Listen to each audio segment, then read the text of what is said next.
As malformações congênitas, no geral, elas são as principais causas, estão ali entre a segunda e a terceira causas mais comuns de morte no primeiro ano de vida do bebê. O ecocardiograma fetal é um exame indispensável na gravidez pela importância de você diagnosticar precocemente, né, essas malformações cardíacas. O que leva a uma cardiopatia?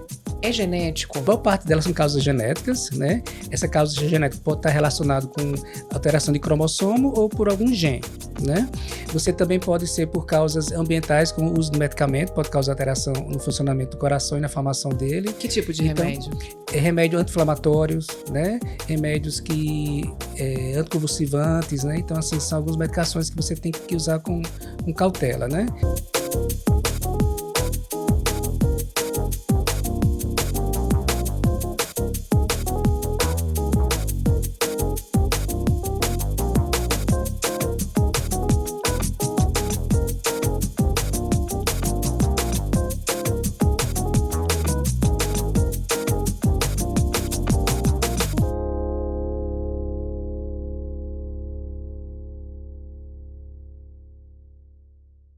Olá, seja bem-vindo! Que bom receber você aqui para mais um bate-papo. Eu sou Vivi Costa e a gente vai conversar sobre a importância de diagnosticar precocemente uma malformação no coraçãozinho do bebê durante a gestação.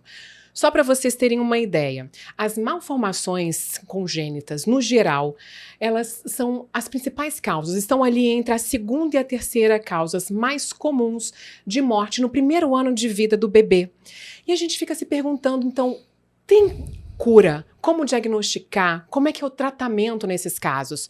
Quem vai conversar com a gente e tirar todas essas dúvidas é meu convidado de hoje, doutora Alessia de Oliveira e Silva, que é médico obstetra com especialização em medicina fetal e é professor da Faculdade de Medicina da Secretaria de Saúde do Distrito Federal. Um prazer te receber aqui no Viva Mais, Viva Bem. Oi, Vivi. O prazer é todo meu. Obrigado pelo convite.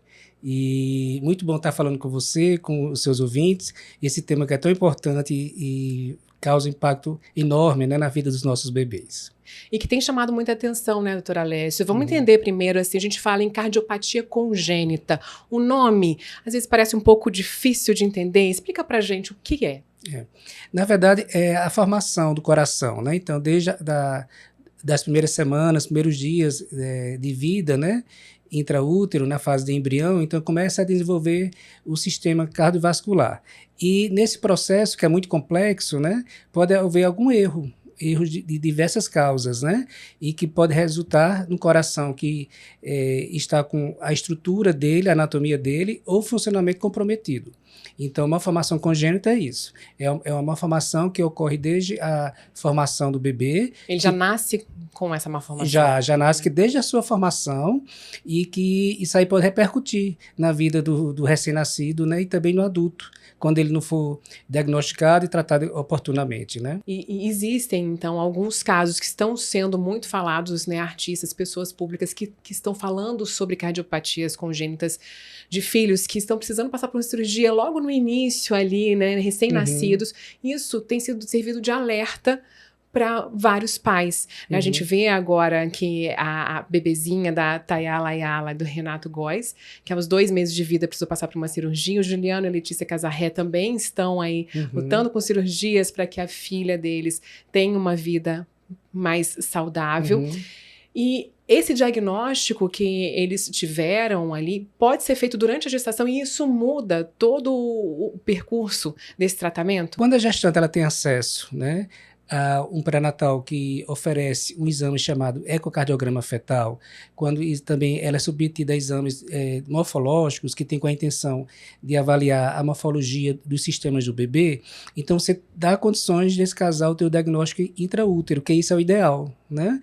Então é importante essas pessoas conhecidas publicamente falarem abertamente sobre as doenças dos seus filhos, porque chama atenção para a sociedade da importância de um bom pré-natal, um pré-natal bem feito, que além da questão da atitude relação médico-paciente, também a gente, pelo avanço da tecnologia, nos oferece também a gente dar esse diagnóstico, que são diagnósticos complexos, mas que agora já se torna uma realidade através desses exames de imagem, né?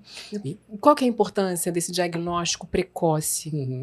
Primeiro, o aconselhamento, né? Então, você dá um diagnóstico precoce, você aconselha o casal com relação a isso e faz uma assistência ao longo da gravidez de maneira mais especializada para aquele tipo de bebê, né? Que ele fugiu daquele padrão de gravidez de baixo risco. E outra, mais importante, é você agregar ao longo da gravidez, na hora do parto, uma equipe multidisciplinar. Ou seja, você planejar o parto, né? Então, para que seja nascido no momento certo, com uma equipe que esteja disposta a atender aquelas alterações no primeiro momento de vida do bebê. Então, a equipe multidisciplinar que eu falo é, além da questão do obstetra, ter a parte do cardiopediatra, né, que é um especialista na pediatria que cuida dessas doenças após o nascimento, cirurgião cardíaco também, que também, às vezes, as cirurgias têm necessidade de correção cirúrgica, né? Então, isso aí esse diagnóstico precoce, ele norteia todo esse pré-natal até o parto e que isso com certeza salva vidas, salva nossos bebês. O tratamento ele pode ser feito ainda durante a gestação? A gente vê em alguns casos cirurgias sendo feitas quando o bebezinho ainda está no útero. É possível? Existem algumas situações cardíacas, né, como por exemplo as arritmias cardíacas, que a gente também pode diagnosticar no feto. Então, principalmente as arritmias, você pode e deve tratar intraútero através de tratamento medicamentoso, né, que passa para a mãe e controla a arritmia. Mas, assim, dentre as cardiopatias, é importante a gente diferenciar que existem as menores, né, que elas têm uns efeitos mais bem delimitados e que com o tratamento cirúrgico, com intervenção mais invasiva, consegue corrigir, e as cardiopatias maiores, que são as mais graves, né, que realmente necessita de uma maior complexidade no tratamento, uma cirurgia mais complexa e que exige mais uma equipe mais especializada, né? Mas, assim, uma ou outra, é importante você ter o diagnóstico precoce para se programar, né? Então, vai fazer toda a diferença esse planejamento do parto do bebê para salvar a vida desses bebês, e não só salvar, mas dar direito dessas crianças, né, ao longo da sua infância, adolescência e vida adulta, né, viver mais e viver bem. Então, assim, o ponto de tudo isso começa com essa primeira assistência após o nascimento, né? Adorei essa associação com o nosso podcast, que é isso que a gente realmente está procurando. Isso. E, doutor Alessio, quais são as principais cardiopatias, né? Você falou aí de umas que são mais simples, outras mais complexas, mas quais são as mais comuns? A mais comum que é a comunicação interventricular, né, que ocorre uma comunicação entre as câmaras cardíacas direita e esquerda, né? Isso daí feito, inclusive, é o caso da Atalaia. Isso, exatamente. Ela isoladamente o prognóstico dela depende do local do septo em que existe essa comunicação e da extensão dela, né, para se estabelecer um prognóstico, mas, assim, tem outras mais complexas, né, que ocorre com o redirecionamento do fluxo do coração, em que, de maneira mais simples, o coração joga na circulação sanguínea do bebê um sangue com pouco oxigênio, que isso aí compromete muito o futuro desse bebê se ele não for assistido de imediato, né, que é as cardiopatias cianóticas. Mas, assim, as mais importantes são aquelas relacionadas com o septo, que ela pode estar associada com outras cardiopatias mais complexas ou isoladas, né? E esse diagnóstico, como é que ele é feito? Né? A gestante, ela já faz algum exame no pré-natal que está pré-determinado, ou só se ela sentir algo diferente que ela precisa fazer um exame específico? Isso. Esses exames são de rastreamento. Então, assim, qualquer paciente, ela pode passar por ele, né? Mas já começa pelo próprio morfológico, né? Que faz parte daquele exame que você avalia todo o sistema do bebê. Sistema respiratório, digestório e o cardíaco, né? Então, assim, geralmente, esse morfológico, quando aponta algo de estranho no coração do bebê, ele é encaminhado para confirmar, né, e orientar melhor essas alterações através de um exame chamado ecocardiograma fetal. Aí esse é um exame, inclusive, que desde junho agora de 2023 passou a ser obrigatório na rede pública? Isso, exatamente. Então foi assinada a lei, né, foi no dia 14 de junho, que dá direito às pacientes do SUS também ter acesso a ele, como também a pelo menos 2 ecografias transvaginais nos primeiros 4 meses de gestação. Que isso é importante justamente para isso que eu falei, para a gente aconselhar esse casal, né? Então, é um exame de grande importância e que ele é realizado por médicos especialistas, né? Então, nós temos dentro da obstetrícia a subespecialidade que é a medicina fetal.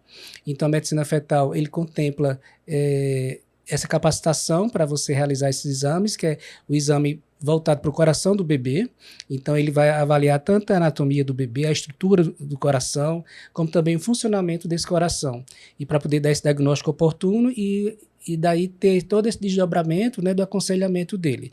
Mas, assim, a gente trabalha junto, o fetólogo, que é o especialista em medicina fetal, junto com, nesse caso das alterações, junto com o cardiopediatra, né, que é o pediatra especialista em cardiologia infantil, e para poder juntos, né, uma equipe multidisciplinar, a gente oferecer o melhor para essas crianças. Agora, perdão, só retomando aqui, o ecocardiograma, ele é feito em que período da gestação?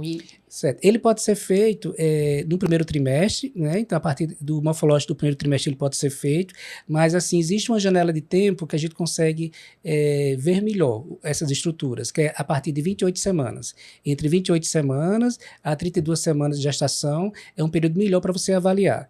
Tanto é que no morfológico, quando você vê no primeiro trimestre ou no segundo trimestre, que é de 20 a 24 semanas, a gente pede para repetir com 28 semanas para a gente ver melhor, reavaliar. E normalmente ele é feito, então, com base no morfológico. Se tudo estiver bem, a gestante normalmente não passa por esse exame? Depende do fator de risco que ela tenha, né? Então, existem alguns fatores de risco que condiciona ela a fazer esse exame, né? Independente do morfológico. Que o morfológico, ela avalia o sistema como o bebê, o feto, como um todo, né? E no ecocardiograma fetal, a gente vai focar só o coração. Aí, por exemplo, tem pacientes gestantes que têm um fator de risco para ter um feto com cardiopatia. Então, se ela já tiver uma cardiopatia prévia, se ela já teve um filho anterior com cardiopatia, se ela teve alguma infecção congênita, né, que passou para o bebê e tem um risco aumentado para ter, se ela tem diabetes, se ela tem hipertensão. Então, existem fatores de risco clínicos da paciente ou pela história pregressa de outras gestações que orienta ela a fazer esse exame, independente do morfológico, apenas para complementar o estudo do coração fetal. E como é que é esse exame? É como se fosse uma ecografia? Isso, é um exame de imagem, é um exame não invasivo, é como você falou, é um exame de ecografia. O que muda é a sistematização do exame, então a gente tem passo a passo para a gente desvendar aquele coração, como também o profissional que realiza ele, que é um profissional capacitado para esse tipo de exame. Então, é isso que diferencia, você consegue ver com mais acurácia esses detalhes devido a essa questão da formação do profissional. E o que leva a uma cardiopatia? É genético ou pode ser influenciado por alguma medicação, algo que a mulher tenha tomado, enfim, como que causa? Cada um tem sua especificidade. Tudo isso que você falou são causas. Então, assim, a maior parte delas são causas genéticas, né? Essa causa genética pode estar relacionada com alteração de cromossomo ou por algum gene, né? Você também pode ser por causas ambientais, como o uso de medicamento, pode causar alteração no funcionamento do coração e na formação dele. Que tipo de remédio? Remédio anti-inflamatórios, né? Remédios anticonvulsivantes, né? Então, assim, são algumas medicações que você tem que usar com cautela, né? Mas, assim, dentro de um contexto, você pode expor a situação, dependendo do período que você usa, do período que você está da gravidez, né? Então, esses efeitos desse medicamento podem ser com um efeito mais tóxico com relação a isso ou menos, né? Depende dessa janela de tempo que ela esteja da gravidez. Mas, assim, as principais causas são alterações genéticas realmente, né? E como também as principais causas de abortamentos precoces, né, que nós temos, são genéticas e tem relação com alterações cardíacas também. Porque é muito comum um aborto natural no início da gestação. Muitas mulheres, às vezes, nem sabem que isso é tão comum. E aí, quando acontece, começa a conversar com uma amiga, com alguém que já passou pela mesma situação. E, normalmente, a principal causa é uma cardiopatia. Geralmente, são as alterações genéticas, cromossômicas, que estão associadas com a cardiopatia também. Quando você falou que a medicação pode influenciar, Pode. qual o período que é mais perigoso? É o período inicial da gravidez, né? Onde está se formando o que a gente chama de organogênese, né? Então, em torno de 10 a 16 semanas, né? Então, esse período é o período mais crítico para expor essas malformações a situações ambientais, né? O uso de drogas, né? Ilícitas, então, o uso de medicamentos. Então, os anti-inflamatórios, principalmente, são importantes também a gente ter esse cuidado a mais com relação a isso, que ele tem um efeito de fechamento precoce do canal arterial. Por isso, então, assim, o pré-natal e principalmente esses exames, eles são fundamentais para garantir que o bebê, em muitos casos nem garantir, mas pelo menos dar uma chance maior para que esse bebê tenha uma vida mais saudável. Esses exames, realmente, como eu já falei, salva vidas. Então, o ecocardiograma fetal é um exame indispensável na gravidez, pela importância de você diagnosticar precocemente, né, essas malformações cardíacas, você fazer um aconselhamento correto para esse casal e programar esse parto. Então, ali você tanto está fazendo uma boa assistência durante o pré-natal, mas também aqueles bebês após o nascimento, ele vai ter mais condições de viver sem limitações. Então, como eu já falei, dependendo da cardiopatia, ela pode ser resolvida com um procedimento mais simples, uma cirurgia mais simples, um processo de intervenção mais simples, né? Mas que se resolve. E você dá condições do bebê crescer sem limitações, né? Ou poucas limitações, digamos assim. Limitações que eu falo assim, do dia a dia mesmo, atividades habituais de uma criança, né? Que isso é importante. Né? Então, assim, que ele viva bem, realmente, né? E tem outras situações, que cardiopatias mais complexas, que realmente só se resolve com cirurgias, mas é importante porque salva a vida do bebê. E lembrar que durante a gravidez, a gente também já pode diagnosticar, quando você já tem um diagnóstico daquela cardiopatia, você faz um acompanhamento longitudinal, seriado daquela cardiopatia, você pode diagnosticar também complicações ao longo da gravidez. Como a gente tem também na vida extrauterina, né, a insuficiência cardíaca congestiva, o bebê pode ter um desequilíbrio hemodinâmico assim, da circulação fetal. E isso pode trazer consequências com relação ao desenvolvimento dele como um todo, ainda intraútero, né, e ter que antecipar o parto. Então, tudo isso aí vai nortear a gravidez. O desenvolvimento pode ser... não seguir um rito normal. Isso, então ele pode evoluir com complicações de uma insuficiência cardíaca, como por exemplo, sinais de complicações, um ascite, que é aumento de líquido no abdômen do bebê, um derrame pleural, que é líquido no pulmão do bebê. Então isso aí são sinais de agravo, que a gente vê que aquele bebê não está evoluindo super bem. Então a gente tem como programar de acordo com a questão da idade estacional, né, para antecipar o parto. Então ele vai nortear isso também. Quer dizer, garante uma gestação completa, mais tranquila. Isso, Então dá condições de você ter mais confiança, né, de levar ou não aquele bebê a uma semana a mais ou a menos, e na hora do parto, né, ter essa equipe que eu falei que é fundamental, uma equipe multidisciplinar para assistir ele de vários aspectos que ele possa vir a necessitar após o parto. Bom, e a gente pode então deixar aqui uma mensagem, né, para os pais, para as gestantes, para terem aí uma gestação mais tranquila, tendo atenção a esses exames. Isso. Os exames que a gente faz no pré-natal, não é que a gente vai fazer procurando encontrar alguma alteração. Eu sempre falo para a gestante o seguinte, que a gente faz o exame para a gente ficar tranquilo que o bebê está bem. Mas a gente fica tenso, porque tem morfológico, tem umas especiais aí que a gente fica bem tenso, né? Não tem, é o zelo, né, que a mãe tem pelo filho, então assim, não tem como fugir. Mas a gente faz para poder, depois do exame, sair tranquilo. Mas no caso que isso não aconteça, a gente tem que formar uma estrutura que a gente possa idealizar um acompanhamento específico para aquele bebê de acordo com aquela alteração. E a gente favorecer uma diminuição de danos após o parto, né, para aquele bebê, as consequências serem menores ou evitá-las, né? Então, assim, é importante a gente ter o diagnóstico precoce para tudo isso, né? Que isso aí favorece o futuro do bebê que precisa de uma assistência maior. E as que faz o exame e que vê que está tudo normal, tranquiliza ela desse ponto de vista também, que a saúde mental é importante para toda a época da vida da mulher, né? Então, na gravidez mais ainda.